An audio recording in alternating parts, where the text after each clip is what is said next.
El africano nos ha marcado a todos. Cuando digo todos, digo por lo menos a dos de las grandes ramas del cristianismo, católico-romana y protestantismo, y sus derivados evangélicos, nos ha marcado, porque obviamente la Iglesia Católica es muy agustiniana en muchos aspectos de su teología, y también el protestantismo con nuestros padres de la Reforma como Lutero y Calvino, que eran consagrados o consumados agustinianos. Y Agustín, como sabremos, identifica el reino con la Iglesia Católica. Entonces esa marca agustiniana quizá ha influido para que la Iglesia suplante el reino y terminemos con teologías eclesiocéntricas, como digo en algún capítulo del libro, en lugar de tomar una visión mucho más amplia del propósito de Dios, que es el reino. Y en este sentido, la eclesiología de Pannenberg, por citarlo por segunda vez, es bastante clara en el sentido de decir que la Iglesia es un fenómeno en el tiempo, en la historia. Lo que es eterno es el reino. Y entonces el reino es el reinado de Dios en un sentido universal, es un reino que viene a la tierra a través de Jesucristo, es un reino que proclamamos en su consumación, y eso es la dimensión eterna del propósito de Dios. Dicho esto como introducción, entonces veamos brevemente cómo se vincula el reino con la política y con la misión. Primero veamos la relación entre el reino y la política. No hay reino sin política. Reino de cualquier naturaleza tiene que tener una política. Hablar de reino es hablar de gobierno, de economía, de administración de un territorio, de una nación. Por eso no debiera sorprendernos conectar el reino con la política. Aquí me sirvió muchísimo un artículo que yo tenía en los cuadernos teológicos de la Facultad de Teología Metodista, que hoy es ICD, ¿no? Que ahora es cuadernos de teología, por eso hago la distinción. Cuadernos teológicos era. Apareció un artículo de un tal Paul Lehmann, cuya pregunta, el título es muy atrapante, nos invita a reflexionar, porque dice, ¿qué está haciendo Dios en el mundo?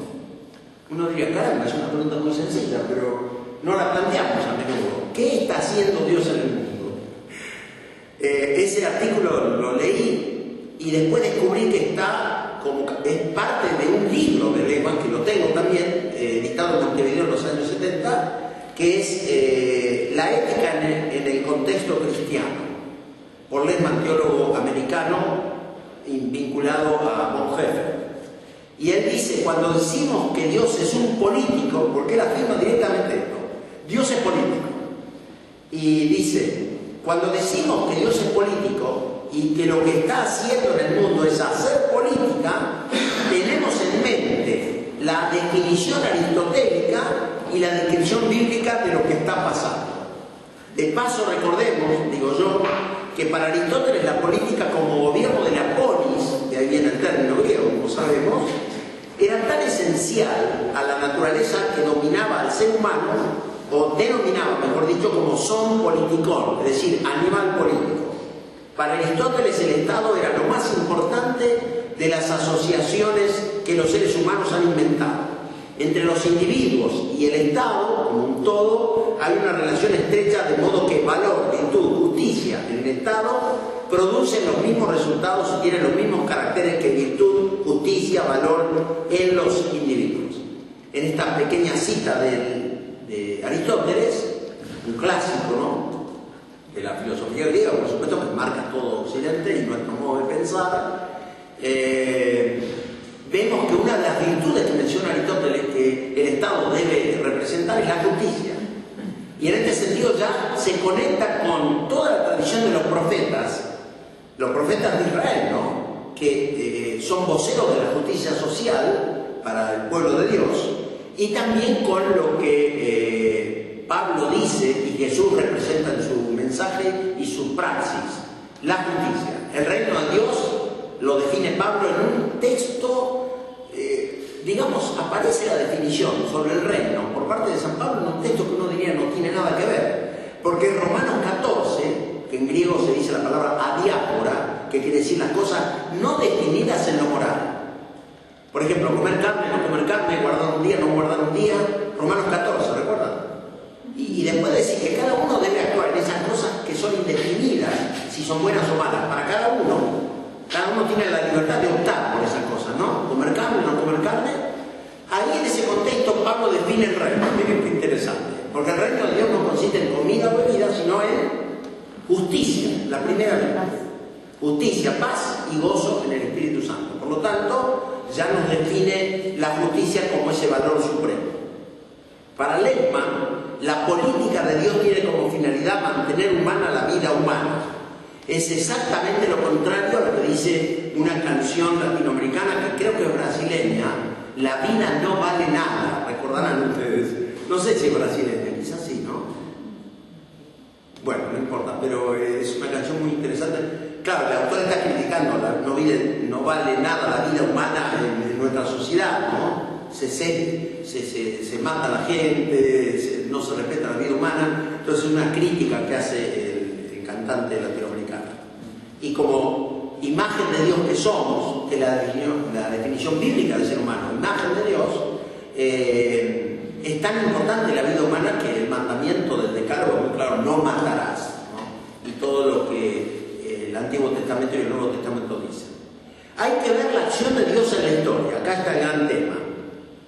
Si el accionar de Dios en la historia representa la forma en que el reino se ha desplegado para promover justicia, entonces es necesario estudiar de qué modo el reino ha actuado a través de la historia y cómo se ha hecho presente en la historia atravesando corrientes ideológicas, biológicas, filosóficas, etc. Y ahí surge lo que se llama filosofía política, que, como sabemos, la política se la puede estudiar de muchos ángulos, pero fundamentalmente hay dos, diríamos, ¿no? Uno es el enfoque filosófico que arranca con los clásicos griegos, como Aristóteles, que continúa después con San Agustín y con la patrística, pero que después hay aportes muy significativos a partir de la Reforma Protestante, con las figuras de Lutero y sobre todo de Calvino, que está en duda si lo que quiso hacer es el reino de Dios en Ginebra, pero digamos, hoy dirías en lenguaje argentino, se metió en política, ¿no? Recuerdo cuando era pibe, se metió en política, la política es del diablo, decíamos evangélicos, me acuerdo bien. Cuando yo era pibe, hace muchos años, decían, la política es del diablo. Pero después cambiaron tanto las cosas que a partir de los 80, 90, hay una inserción cada vez mayor de los evangélicos en el mundo político, dejó de ser del diablo. Ya ha cambiado muchísimo ese que causaba espanto, digamos, en aquella época, ¿no? Entonces, luego de la Reforma, siglo XVII, es fundamental la filosofía política a través de los aportes de Thomas Hobbes, el Leviatán, de John Locke, Kant, Hegel, Maquiavelo, antes aún, pero quien lo explica muy bien, y por eso quiero citarlo, Norberto Bobbio. ¿Qué es filosofía política? Investiga sobre la mejor manera de gobierno o sobre la república óptima, sobre el fundamento del Estado, sobre la esencia de lo político. Pero es un planteo más bien, digamos, teórico, filosófico justamente, no tiene que ver con evaluar empíricamente o concretamente los gobiernos, sino que plantea el tema de lo político desde lo filosófico, una mirada no científica. Como sabemos, la filosofía, madre de la ciencia, pero no es una ciencia en sí. Y luego está la ciencia política, concretamente, que tiene exigencias, como exigencias el principio de verificación o de falsación, el uso de técnicas que permitan dar una explicación causal al fenómeno político. Pero estudiando en la UNCI, y digo con satisfacción porque tenemos también el favor Alejandro 2 títulos de la UNCI, tiene, ¿no? La Universidad de Quilmes, vi luz y me metí. No, lo que pasa es que me metí porque a la sazón, a comienzo de los 90, no tenía ningún título oficial, yo a nivel académico de Argentina, justo maestría en ciencias políticas, ciencias sociales, perdón. Bueno, y hice la maestría ahí, que me vino muy bien, porque cuando ingresé me dice el director, me dice, pero vos sos doctor de la Feliz, bajás un escalón. Digo, no es bajar, te explico qué pasa. La teología que yo quiero hacer es una teología no de los ángeles, de la Trinidad, aunque